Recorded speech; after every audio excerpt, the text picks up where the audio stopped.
The great thing about this wallpaper that we chose is that you do not apply the wallpaper paste to the actual paper. You go ahead and brush it on the wall like you see me doing here, and then once you have about 1 panel width done, you go ahead and add that wallpaper panel to the wall.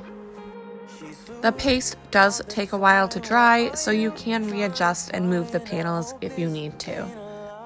Once I got enough paste on the wall, we went ahead and situated the panel starting with the top left corner, and then I helped by working our way down and smoothing out any air bubbles and making sure that our seams were well matched up. By applying your paste to the wall, your wallpaper does not get wet, and it is easier to work with and maneuver onto your walls and around corners. This whole wall took us about 3 hours from start to finish, and we did order their wallpaper kit as well, which comes with all of the tools needed to do this.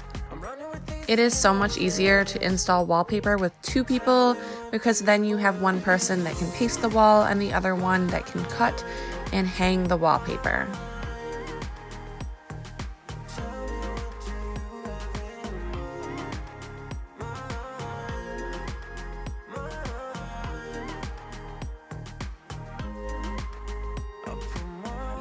My friend Brooke came over and helped me style the room. I hung up some prints on the wall, and then she brought over her chunky knit blankets so that we could style and make this room super cozy.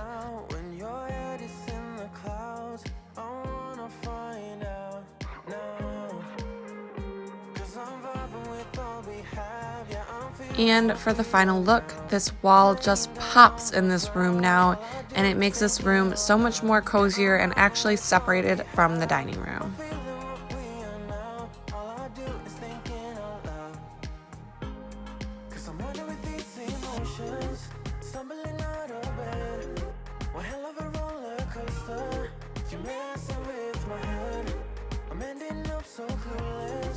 What are you trying to find?